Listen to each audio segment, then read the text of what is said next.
Hello everyone, आप सभी का अपने आयंस क्लासेस में स्वागत है। हम सभी आज देखने वाले हैं एनसीईआरटी का सबसे महत्वपूर्ण क्वेश्चन। फ्रांसीसी क्रांतिकारियों ने फ्रांसीसी लोगों के बीच फ्रांसीसी लोगों के बीच सामूहिक पहचान की भावना पैदा करने के लिए क्या क्या कदम उठाए थे। उन लोगों ने फ्रांसीसी क्रांतिकारियों ने क्या क्या कदम उठाए थे उसको हम लोग यहाँ पर विस्तार से देखते हैं कि अपने बोर्ड की कॉपी में यदि ये 4 अंक का कितने अंक का 4 अंक का या 6 अंक का आ जाएगा तो किस प्रकार से हमें लिखना है। यदि ये क्वेश्चन कितने अंक का आ जाएगा, 4 या 6 अंक का आ जाएगा तो हमें किस प्रकार से लिखना है ये आप जानते रहिएगा। ये 4 या 6 अंक का आ सकता है। यदि आपको 4 अंक का आ जाएगा तो कितना लिखना है, 6 अंक का आ जाए तो कितना लिखना है। आपको 4 या 6 अंक में इतना ही लिखना है।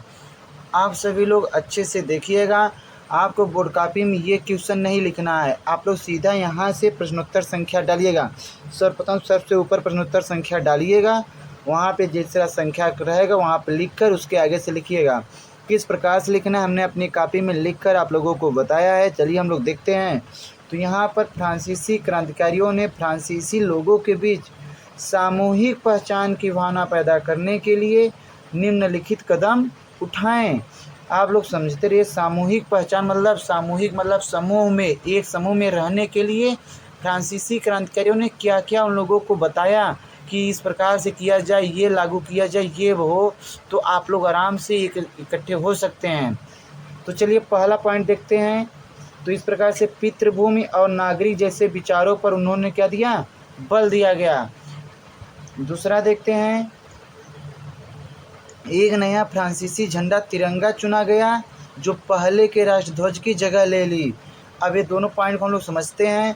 पितृभूमि और नागरिक जैसे विचारों यानी पितृभूमि यानी जिसकी वहाँ पे भूमि थी वहाँ पे पैट्रियट लॉ लगा दिया गया। पेरेंट्स लॉ यानी पितृ, ये आपकी भूमि है, आपके पिता की भूमि है। और नागरिक जैसे लोगों जैसे विचारों पर वहाँ पे क्या दिया गया, बल दिया गया, जोर दिया गया। एक नया फ्रांसीसी झंडा तिरंगा चुना गया और एक नया फ्रांसीसी झंडा तिरंगा चुना गया जो कैसा था, नीला, सफ़ेद और लाल था, जो पहले के राष्ट्रध्वज की जगह ले ली। अब भाई कोई यदि चीज़ चुना जाएगा तो किसी की तो स्थान लेगी ही। यहाँ पे हम तीसरा पॉइंट देखते हैं। फ्रांस की संसद स्टेट जनरल का चुनाव फ्रांस की संसद स्टेट जनरल का चुनाव नागरिकों के द्वारा किया जाने लगा और उसका नाम बदलकर नेशनल असेंबली कर दिया गया। यहाँ से आपको पूछ सकता है कि फ्रांस की संसद स्टेटस जनरल का चुनाव किसके द्वारा किया जाने लगा, तो सक्रिय नागरिकों के द्वारा, जो वहाँ पे नागरिक थे, सक्रिय थे, उनके द्वारा किया जाने लगा। जिसका नाम बदल कर यानी स्टेट जनरल का नाम बदल कर, फ्रांस की संसद का नाम बदल कर क्या रख दिया गया, नेशनल असेंबली। यहाँ से आपको वैकल्पिक क्वेश्चन देखने को मिल सकता है कि फ्रांस की संसद का क्या नाम था। अगला पॉइंट हम लोग देखते हैं कि राष्ट्र के नाम पर, किसके नाम पर, राष्ट्र के नाम पर नई स्तुतियाँ रची गई, शपथें ली गई और शहीदों का क्या हुआ, गुणगान किया गया।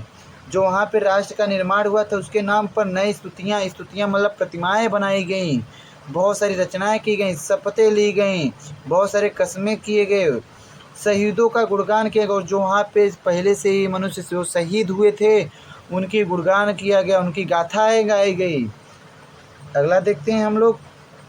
फ्रांस में रहने वाले, कहाँ पे रहने वाले, फ्रांस में रहने वाले लोगों के लिए केंद्रीय प्रशासनिक व्यवस्था लागू की गई जिसमें सभी लोगों के लिए समान कानून बनाया गया। तो फ्रांस में लोगों को रहने के लिए, सभी लोगों के लिए एक समान कानून बनाया गया। कैसा बनाया गया, एक समान कानून बनाया गया। अगला देखते हैं, इसके बाद वाले में हम लोग देखते हैं, अगला पॉइंट हम लोगों को देखते हैं। फ्रांस के अंदर आयात निर्यात शुल्क क्या कर दिए गए, समाप्त कर दिए गए तथा भार व नापने की एक समान व्यवस्था लागू की गई।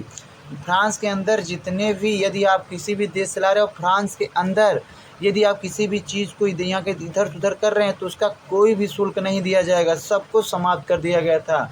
और वहाँ पर भार व नापने की अलग अलग जो व्यवस्थाएं थी उसे क्या कर दिया गया, एक समान कर दिया गया। लास्ट पॉइंट हम लोग देखते हैं। लास्ट पॉइंट अपना है कि लास्ट पॉइंट चलिए देखते हैं, क्षेत्रीय बोलियों को, किसको, क्षेत्रीय बोलियों को बढ़ावा दिया गया। क्या दिया गया, बढ़ावा दिया गया। और पेरिस में बोली जाने वाली फ्रेंच भाषा राष्ट्र की साझा भाषा बनी। क्षेत्रीय बोलियों को, वहाँ पे जिस जिस क्षेत्र में जौन सी बोली बोली जाती थी उसको क्या किया गया, बढ़ावा दिया गया। और पेरिस में बोली जाने वाली फ्रेंच भाषा, जो पेरिस में कौन सी भाषा बोली जाती थी, फ्रेंच भाषा, वही राष्ट्र की साझा भाषा बनी, यानी फ्रांस की भी वह साझा भाषा बन गई। यहाँ से पूछ सकता है वैकल्पिक क्वेश्चन कि पेरिस में कौन सी भाषा बोली जाती थी, तो आपका उत्तर आएगा फ्रेंच भाषा। पूछ सकता है कि फ्रांस में कौन सी भाषा बोली जाने लगी, तो वो भी क्या हो जाएगी, फ्रेंच भाषा ही हो जाएगी। इस प्रकार आपको ये 4 नंबर में या 6 नंबर आप लोग इतना लिखेंगे। एक बार अच्छे से पूरा फिर से पढ़ लीजिएगा, देख लीजिएगा, लिखने के तरीके से लेकर हम लोग आपको बता रहे हैं कैसे लिखना है। ये देखिए आपकी काफ़ी भर जा रही है, तो लास्ट में यहाँ पे क्या लिख देंगे, पीटीओ लिख के आप अगले पेज पे जाएंगे। तो हम लोग मिलते हैं। देखिए हम लोगों ने यह भी क्वेश्चन 6 मिनट के अंदर कर लिया है।